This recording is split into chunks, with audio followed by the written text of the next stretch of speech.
a chocolate factory in the south of France. Hello. Whereabouts is your factory? Or you're not our- telling? Our factory is an old factory. My grandfather opened it in 1958 in the south of France, just in the middle between Lyon to Marseille, Oh, okay. in the most sunny part of France. Nice, nice. All year round. And you make chocolate. And how big is your factory? You make chocolate from the bean to the bar. Yes, from bean to bar, and well, in fact, our chocolate factory is quite unusual. We have the chocolate part, which is to transform the beans in couverture and bars and bonbons, and we have a small part which is not very close. And we have our own orchards to grow almond trees, nut trees, and cherry trees to the bonbon. Oh, wow. Then the idea is to go as close as possible as the farmers in the countries which they grow cocoa beans, and to control our own raw materials, to propose chocolate without any additive and as pure as possible. So you make bonbons as well, so fresh, Yes, fresh but- chocolate. To have good bonbons without too much additive, we only sell it at the factory. Oh, you always are at the factory. Well, I need to come and visit. Yeah, you're welcome. Yeah. Thank you. And so you don't, at the moment, you don't have a range under your own brand name, do you? At the moment, yes, for the bonbon we have, yes, but for the bars we are really interesting to work with the farmers, but we are really small, and it's quite difficult to have the beans when we need. But from several years now we are making contact and we are working to have a long-term relation. At the moment we can only buy the beans directly from the farmers in Peru, in the Chanchamayo area. It's the sixth campaign now, and now the result is really interesting. And we will try to do that for other countries, and we will launch a range of chocolate bar with spicy like ginger, cinnamon, and some kind of other surprise. So we'll see. As a surprise, okay. Do you only work with beans from Peru then?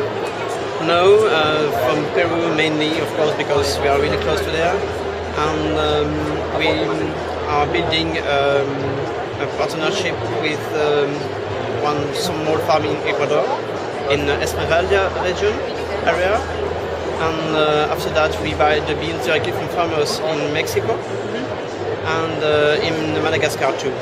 But do you go out to those countries to... Not at the moment, unfortunately not. Busy in the factory. Yes. So when you say a small factory, how many people work with you? At the moment, today we are 10 people. 10. To give you an idea, we produce 30 tons. 30 tons? Yes. In a week? Per year. Per year? Wow. It's really small, but we really focus on the quality, and the idea is not to be big. The focus is to have a common development with the farmers and us. We need to grow because we see that if you want to be accepted when you say that you have to preserve the forest and the old varieties, you have to buy the beans after that.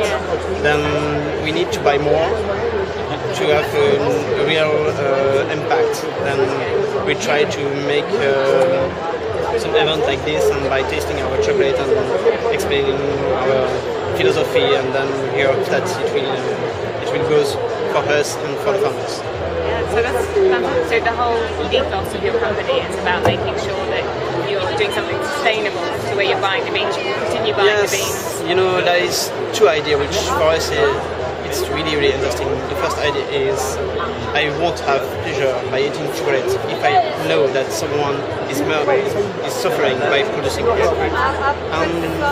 This is really important for me, and we have to understand all the chocolate makers, and when there is no more good cocoa beans, there is no more good chocolate. Then this is the survival for everybody. That would be very bad. Yes, but you know, it's quite difficult. At the moment, in these days, lots of people are focusing on the price, and then they have to pay attention, because if they focus on the price for a long time, the good genetically cocoa trees will disappear, and then after that it will be the end, because when one species disappears, you won't have a new one in few years. Then yes, one of my part of my job is to do that. But this is only, fighting between the wind. Do you have the finer quality cocoa trees? They grow. They don't produce as much cocoa, do they? So for the farmers, they would be more prepared to grow something else. If they don't get enough money from the cocoa, they would prefer to grow something else. In these days, the main problem, mainly in Latin America, is the CCN 51. This is one cocoa trees which produce a lot, and it's very interesting for the industry because you have no fruit. But this is really generic. You have no experience with this, and then usually it produces with the same work, with the same ground. It produces 3 or 4 times more. Then even if we can buy the beans 2 times more expensive than the market, the people who have the old trees lose money. Yes, this is something. But the CCN 51 is not as nice a quality, is that right? If you are an industrial, this is nice cocoa because it produces a lot. It costs not so much, and there is no fault. And this is really, really important for them. But of course, this is you lose all the experience you can have. You lose the diversity, and this is what is really, really important. Then, if we try to see the future, there is sometimes some pest or some disease which are focusing in one variety or one species of cocoa trees, and if it arrives in the CCN, there is no more production. Then that's why we have to preserve the diversity. Yes, this is really, really important. It's not only for the cocoa beans, for all the world, all the species, all the animals. And for the cocoa, we have to focus on it because it can go very, very fast. I can imagine the wildlife as well would possibly be different for different trees, and therefore you're affecting not just the cocoa, but everything that grows around it and above it. Of course. Wow.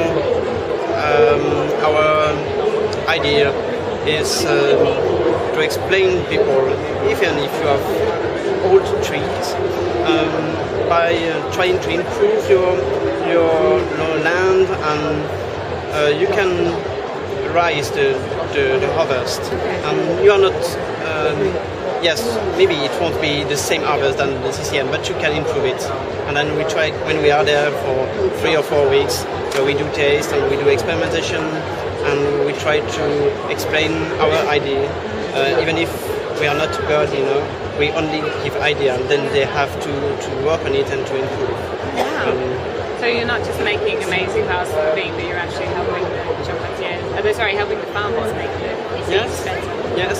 But I think now we have results, then I hope it will be one example for other small farmers and for other chocolatier here, then they will interested in buy good quality chocolate, and then everything will have a benefit about it. Not only one person, not only one country, and not only one chocolate maker.